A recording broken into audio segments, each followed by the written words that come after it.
I am in the process of completely reorganizing my craft room, and this is part 2. Let's get started. Hello everyone, and welcome to Crafting with Delonda. It's me again, Delonda, and thank you so much for joining me today. If you did not see part 1 of the reorganization or the redo of my craft room, I will make sure it is linked below this video. That video was a very vulnerable post for me because it is really like behind the scenes of what my craft room looks like. I am definitely in the thick of things when it comes to restructuring my craft room, and I honestly feel like this process is going to take much longer than I anticipated. I have a big job ahead of me. In this video, I am going to start out with showing you the lower part of what's under my table where my DTF printer currently is right now. Today is January 19th, 2025. So just depending on when you're watching this, and you'll see me start to just go through all of those containers. I'm also going to show you like where I'm putting things as I get them, kind of somewhat reorganized. And in the later part of this video, I'm also going to show you a completely finished part of my craft room, which is my embroidery area. I'm going to just call it like an embroidery station. You'll see me going through and just kind of redoing everything in that area. I am nowhere near finished. I am nowhere near finished. This is part 2, like I said, of what seems like is going to be a billion. If you find this process helpful to you in any way, please remember to like the video, subscribe to my channel, and turn on the bell for notifications because I do upload new content every single week. Now, without further ado, let's get into the clips, and I'll kind of make sure you understand what's going on all throughout the process. Okay, I'm on the other side of my craft room. So I'm skipping this side over here where the printers are because I don't think that's going to take much time. In that container down there is just paper. That's where I keep all of my sublimation paper and my card stock. And then over here, that's the oven that came with the DTF printer. That's the DTF printer and the tray that I haven't used in months, so the printer is clogged. I'm actually going to move this out because I have not fixed that printer. And then those trays, those pans at the top have DTF powder inside. I'm not sure what's in that white container. That is a hat press that's unopened, and that's cardstock.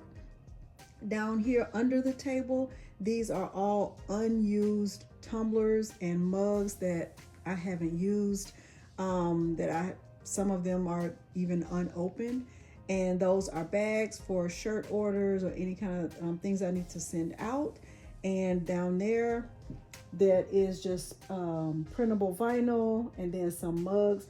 I'm going to go through all of these containers, and I'm going to put all of the like tumblers together. So my goal is to have one box that's just 20-ounce tumblers, and then I can mix the other boxes and I'll label them accordingly. But first I need to go through and see what's in each box.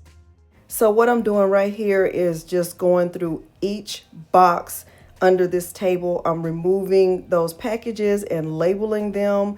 And what I'm going to do now is open every single box. These are all tumbler blanks that have not been used at all. Anything that is alike, I'm putting it together. So if we stop and look at where we are now, I have one box right there that only has 20-ounce tumblers in it.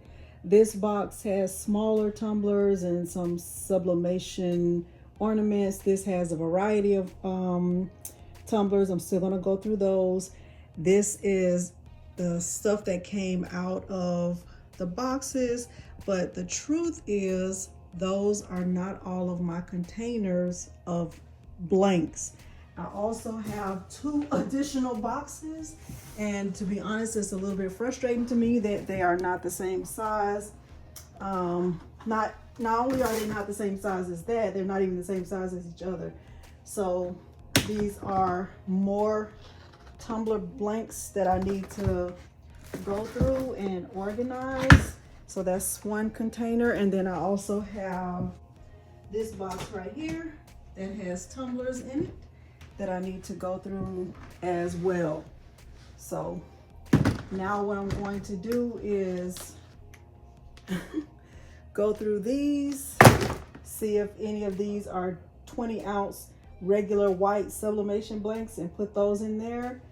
And if they are, I will, and then I'll see what's left. And what I think I'm going to do is a box of anything that's less than 20 ounces, and then I'll separate those from glass blanks, and then anything that's larger than 20 ounces. That's my plan in my head. I'll see how that works. At this point, I was starting to feel overwhelmed. I'm not even going to lie, but I had a goal that I wanted to accomplish. And what I was doing was just opening every box and sorting like items together to create one clear plastic container. I know it looks bad. It may look bad to you, but it actually makes me feel a lot better because I have two complete boxes that I know exactly what's in them. So the box at the container at the bottom has all 20-ounce tumblers, and the container at the top has all mugs and sublimation ornaments. I feel great about this actually. A lot of this stuff still needs to be organized, but I'm gonna figure it out. I'm taking my time and being patient with myself and stopping as I need to. And then a lot of the stuff that's back here that's out of camera view is just all empty boxes that my son will flatten and prepare for recycling. So I'm kind of excited about how this is going. I'm going to continue with the next container, this one that's right over here.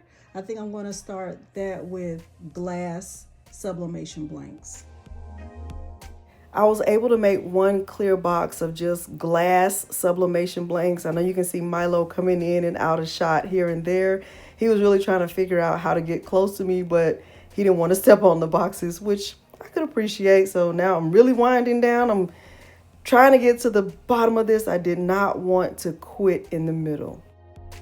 So there's Milo, and those are the empty boxes that I just emptied.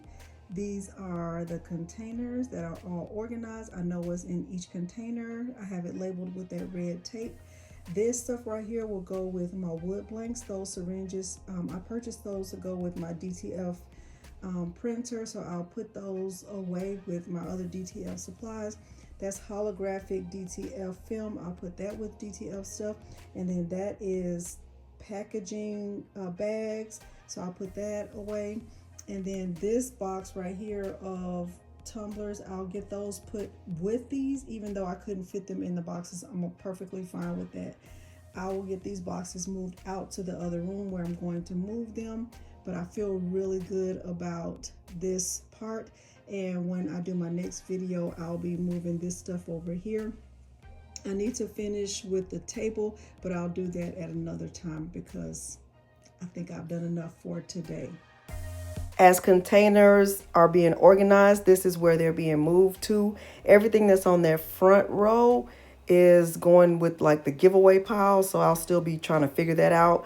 But for now, as containers are completely cleared of trash, this is where they're going. So this is me just moving everything over to that other room. Now let me take you through the process of setting up the embroidery area. Now that first area is somewhat complete, let's look at the area that is going to be used for embroidery. So I have this, what is this, 6-drawer, 5-drawer cart that my son bought me from IKEA. I think it was for my birthday, and right now it's just a jumbled up mess. Each drawer is just so random, and what I'm going to do first is just get everything taken out of these drawers piece by piece, and I'm going to organize it in a way that makes sense. Nothing will be over here that does not have anything to do with embroidery. Finished with these drawers, let me tell you how they're organized. This first drawer is just journals, notepads, sticky notes, anything I can grab really quick to write on. Some of these are used, some of them are not. The next drawer is embroidery tools basically. So these are all of my scissors, and I have a lot. This is black bobbin. These are the tools that I need for my embroidery machine. These are, I think these are supposed to help when you're threading the, changing out the needle. I haven't used them yet, so I'm not sure. These are just other tools when I'm just trying to work on my embroidery machine. This is white bobbin. All of this is bobbin. These are needles. That's everything in there. This drawer right here is all just excess thread that I don't have any hooks for on my pegboard. This is the mesh for the cones. So these were opened thread, so I just added the mesh on top. This drawer right here is just more basically embroidery tools. This is scrap stabilizer. This is heat and bond, like small packs. So I'm using the bag method with my organizing. Whatever comes to mind when I first put the stuff in the bag is what I call the bag. So heat and bond small packs, that's what this is. These are the markers, the fabric markers for embroidery. These are extra for my hoop master, hoop master station. This is, what is this? I guess this really could have been in this second drawer, but this is little small pieces of Velcro. This is my embroidery thread guide. So when I need to order more thread from Candle Thread, these are small bags, small little embroidery thread. That's what that is. This drawer right here is just fabric. It's cut fabric. This is Valentine's fabric. Now, I don't have a lot of fabric, so this is working for now. This probably could have been folded back, but this is just small pre-cut fabric, just a variety. So it has felt, anything that's already cut. Heat and bond, more fabric. This is embroidery puff. That's all that is at the bottom. And then at the top, I just have the hoop master station, and I have, all of the components that go along with that. We can move over to the front of the embroidery machine. This container right here, I got this from Walmart. It's actually a stackable, and I thought about getting 2 of these to stack, but I don't think it would have worked out because I need to have one that's just completely open. All of this right here is stabilizer. So my sticky stabilizer, cut away, tear away, and not only did I put the label on the side, but I put it on top so I can know exactly what it is. So there's my poly mesh. Then this is fusible adhesive. That's spray, the temporary spray. This is oil. This is more stabilizer. That's all that's in there. And then in the container that's at the very, very bottom, those are all of my hoops. So all of the hoops that came with the Ricoma, and any my fast frames are in there. That's what's in there. And then this hoop right here is just a big hoop that came with the Ricoma that couldn't fit inside, but I just put it here on the sides. This is going to be my embroidery station. Everything I need for embroidery is right over here. So pretty happy with how this all turned out. Okay, so hopefully you did find this part 2 helpful. Like I said, if you didn't get a chance to catch part 1 where I showed like the full behind the scenes thing, make sure you do. It is linked below. I'll even try to make sure it's pinned somewhere so you can find it very easily. And I will make sure to try to also link all of like the containers that I have, or anything that I've purchased to help me along my way. I'll make sure it is linked below the video if I can link it. If I can't link it, I'll just make sure to let you know where I got it from. Hopefully you found this helpful. If you did, please remember to like the video, subscribe to my channel, and turn on the bell for notifications, because I do upload new content every single week. Thank you so much for joining me today, and thanks for watching. Bye. I'm knee deep in the... Welcome to part 2 of a billion. No, let's start over. Okay.